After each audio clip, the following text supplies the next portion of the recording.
on a coordinate axis centered at origin, and this circle meets the coordinate axis at point A, B, A dash and B dash. So what will be the coordinates of A? Since it's a unit circle of radius 1, this is 1 unit, so it will become 1, 0. What will be the coordinates of B? The coordinates of B becomes 0, 1.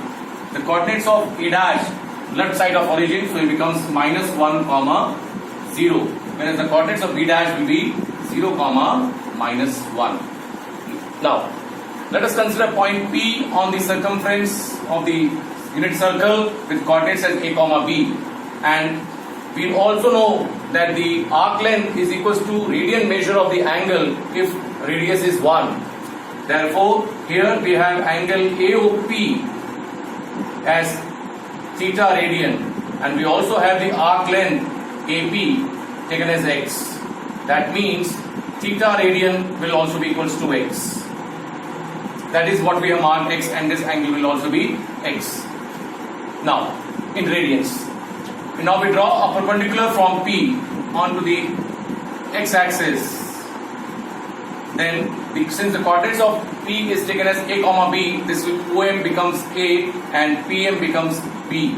Now, if we try to find out the value of cos x,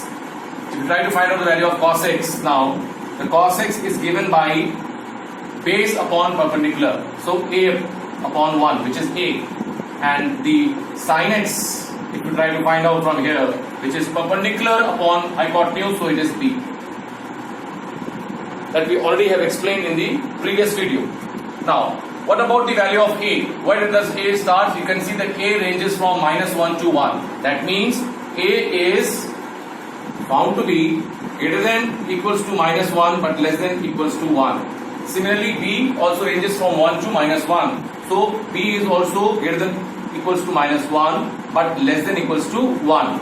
That means what does this signifies? This signifies that cos x is always greater than equals to -1, less than equals to 1, and sin x is also greater than equals to -1 and less than equals to 1 for all x belonging to real numbers.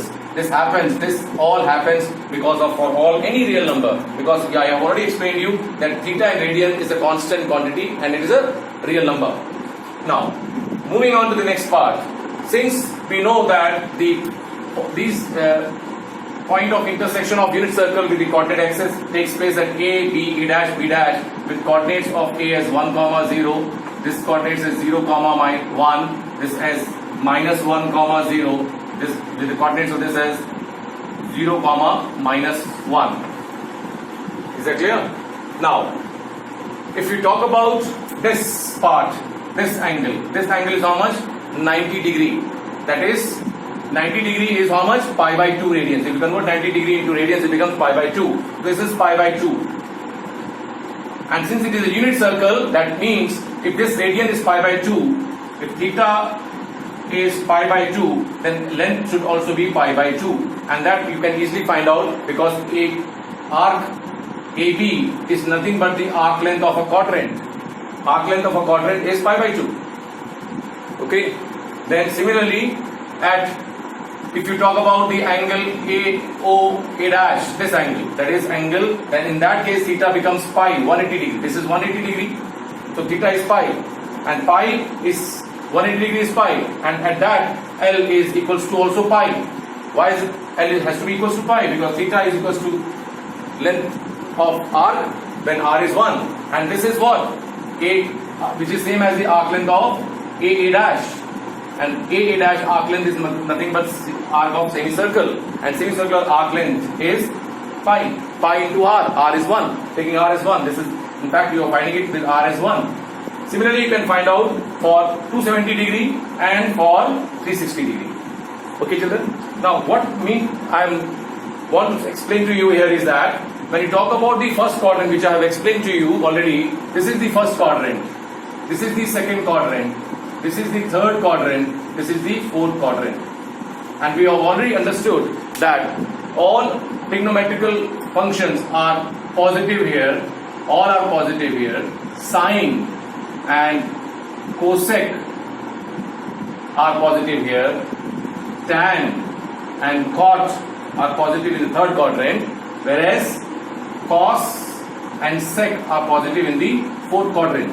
Now, you also should know that quadrant can be given to you as first quadrant, second quadrant, third quadrant, or fourth quadrant. But they can also express to you like this. If they say x such that x is greater than pi by 2, but less than equals to greater than equals to pi by 2, but less than equals to pi. So which quadrant are they talking about? They're talking about which quadrant then? Pi by 2 to pi. They're talking about the second quadrant.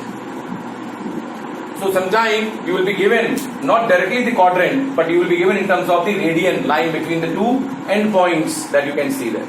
So if it is between 0 to pi by 2, it is first quadrant. Pi by 2 to pi, it represents second quadrant. Pi by 2 to 3 pi by 2, it is third quadrant. And 3 pi by 2, greater than 3 pi by 2, less than 2 pi, it is the fourth quadrant. This also you need to know. Okay, children? Now let us do some sums based on this to understand what type of sums you're going to come across on these concepts, initial concepts. Now, let's take up the sum. If you are given cos x as minus 3 by 5, if you are given cos x as minus 3 by 5, now, the proper sign before the value of the function will tell you the quadrant in which it lies. And you know that every trigonometrical function is positive in two quadrants and negative in two quadrants. Like sine is positive in first and second quadrant. Cos is positive in the first and the fourth quadrant. Similarly, tan is positive in the first and the third quadrant. So when the negative is put before here, we don't know which quadrant is talking about. So then you will write that we are talking about which quadrant. We are talking either about the second quadrant or about the third quadrant. This is second quadrant or third quadrant. It could be this value could be in the second quadrant or the third quadrant. But if they specify specifically in second quadrant, then you have to do some accordingly. And if they don't specify, then you have to find the remaining trigonometrical ratios by using both the quadrants. Is that clear?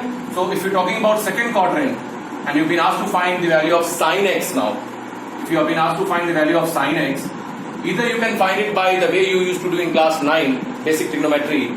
Since you have been given the value of cos x is 3 by 5, so we will mention here a right angle triangle with writing this as x, so that this becomes a base. Base is 3 here and hypotenuse is 5 because this ratio of base upon hypotenuse.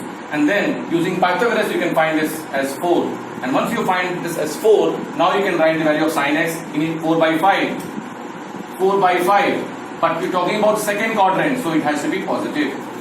Similarly, if you're finding the value of tan x from here, then tan x is perpendicular upon base, which is 4 by 3. And since you're talking about the second quadrant, the value of tan will be negative.